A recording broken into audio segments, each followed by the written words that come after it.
ಬೆಂಗಳೂರಿನ ಖಾಸಗಿ ಸಂಸ್ಥೆಯ ಆಡಳಿತ ಮಂಡಳಿ ಕೆಲ ಸದಸ್ಯರು ಕಟ್ಟಡ ನಿರ್ಮಿಸಿಕೊಂಡು ಕಳೆದ 5 ವರ್ಷಗಳಿಂದ ಖಾಸಗಿ ಶಾಲೆಯನ್ನು ನಡೆಸುತ್ತಿದ್ದಾರೆ.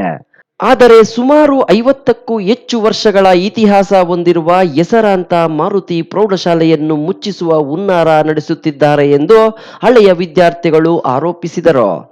1972ರಲ್ಲಿ ಅಂದಿನ ದೊಡ್ಡಬಳ್ಳಾಪುರ ಶಾಸಕ ಜಿ ರಾಮೇಗೌಡ ಸಹಕಾರದಿಂದ ಪ್ರಾರಂಭವಾಗಿ ಹಿಂದಿನಿಂದಲೂ ಸರ್ಕಾರಿ ಅನುದಾನದಿಂದ ನಡೆಯುತ್ತಿರುವ ಮಾರುತಿ ಪ್ರೌಢಶಾಲೆ ತಾಲೂಕಿನಲ್ಲಿ ಈಗಾಗಲೇ ಹೆಚ್ಚಿನ ಪ್ರಸಿದ್ಧಿ ಪಡೆದಿದ್ದು, ಸಾವಿರಾರು ವಿದ್ಯಾರ್ಥಿಗಳು ಈ ಶಾಲೆಯಲ್ಲಿ ವಿದ್ಯಾಭ್ಯಾಸ ಮಾಡಿ ವಿವಿಧ ರಾಜ್ಯಗಳಷ್ಟೇ ಅಲ್ಲದೆ ವಿದೇಶಗಳಲ್ಲಿಯೂ ಉತ್ತಮ ಸ್ಥಾನ ಗಳಿಸಿದ್ದಾರೆ.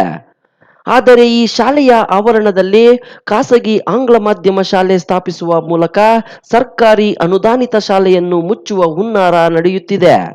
ನಮ್ಮ ಶಾಲೆಯ ಅಳಿವು ಉಳಿವಿನ ಪ್ರಶ್ನೆಯಾಗಿದ್ದು, ಈ ಶಾಲೆಯಲ್ಲಿ ಶಾಲೆಯ ಉಳಿವಿಗಾಗಿ ಹಳೆಯ ವಿದ್ಯಾರ್ಥಿಗಳಿಂದ ಲಯನ್ಸ್ ಕ್ಲಬ್ ಯಲಹಂಕ ಇವರ ಸಹಯೋಗದೊಂದಿಗೆ ರಕ್ತದಾನ ಶಿಬಿರವನ್ನು ಏರ್ಪಡಿಸಿದ್ದು, ರಕ್ತ ಕೊಟ್ಟೆವು ಶಾಲೆ ಮುಚ್ಚಲು ಬಿಡುವುದಿಲ್ಲ ಎಂಬ ಸಂದೇಶವನ್ನು ಈ ಮೂಲಕ ಶಾಲೆಯ ಆಡಳಿತ ಮಂಡಳಿಗೆ ನೀಡುತ್ತಿದ್ದೇವೆ ಎಂದು ಹಳೆಯ ವಿದ್ಯಾರ್ಥಿ ರಾಜಘಟ್ಟ ಗಣೇಶ್ ತಿಳಿಸಿದರು.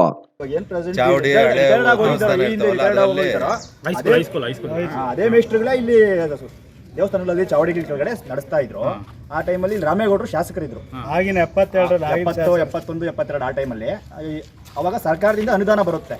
ಏನೋ ಈ ಒಂದು ಬಿಲ್ಡಿಂಗ್ ನೀವು ಎಸ್ಟಾಬ್ಲಿಷ್ ಮಾಡಿ ನಾವು ಸರ್ಕಾರದಿಂದ ಮಾಡ್ತೀವಿ ಅಂದ್ರೆ ಮೀನ್ಸ್ ಏಡೆಡ್. ಅವಾಗ ಇಲ್ಲಿ ಆಲಂಪಾಯ ರಾಮಯ್ಯ ಅವರು ಇದ್ದಾರಲ್ವ, ಅವ್ರ ಮಕ್ಕಳು ಇದು ಮನೆ ದೇವಸ್ಥಾನ. ಅವ್ರ ಜ್ಞಾಪಕಾರ್ಥವಾಗಿ ಊರಿನ ಜಾಗದಲ್ಲಿ ಇದೊಂದು ಬಿಲ್ಡಿಂಗ್ ಕಟ್ಟಡ ಕಟ್ಕೊಡ್ತಾರೆ. ಆ ಕಟ್ಟಡ ಕಟ್ಕೊಟ್ಮೇಲೆ ಇಲ್ಲಿ ಎಜುಕೇಶನ್ ಸ್ಟಾರ್ಟ್ ಆಗುತ್ತೆ. ಇಲ್ಲಿ 8, 9, 10 ನಡೆಯುತ್ತೆ. ಸುಮಾರು ಲಾಸ್ಟ್ ಒಂದು 5 ವರ್ಷದ ಹಿಂದೆವರೆಗೂ ಚೆನ್ನಾಗಿ ನಡ್ಕೊಂಡು ಬರುತ್ತೆ. 2020ವರೆಗೂ ಚೆನ್ನಾಗಿ ನಡುತ್ತೆ. ಆ ಸಮಯದಲ್ಲಿ ಏನಾಗುತ್ತೆ ಅಂದ್ರೆ ಈ ಲೋಕಲ್ ಇರ್ತಾರಲ್ವಾ, ಲೋಕಲ್ ಸ್ವಲ್ಪ ಎಜುಕೇಶನ್ ಇಂಪಾರ್ಟೆನ್ಸ್ ಕೊಡೋರು ಅವರು ಸೆಕ್ರೆಟರಿ ಆಗ್ತಾರೆ. ಹಳೆ ವಿದ್ಯಾರ್ಥಿಗಳಾದ ಸುರೇಶ್, ವಿನೋದ್ ಮಾತನಾಡಿ, ಸಾವಿರಾರು ಬಡ ವಿದ್ಯಾರ್ಥಿಗಳ ಜೀವನ ರೂಪಿಸಿರುವ ಮಾರುತಿ ಪ್ರೌಢಶಾಲೆಗೆ ಇಂದು ಅಳಿವು ಉಳಿವಿನ ಪರಿಸ್ಥಿತಿ ಎದುರಾಗಿರುವುದು ವಿಪರ್ಯಾಸ. ನಮ್ಮ ಶಾಲೆ ಉಳಿವಿಗಾಗಿ ನಾವೆಲ್ಲರೂ ಒಟ್ಟಾಗಿ ಮುಂದಾಗಿದ್ದೇವೆ.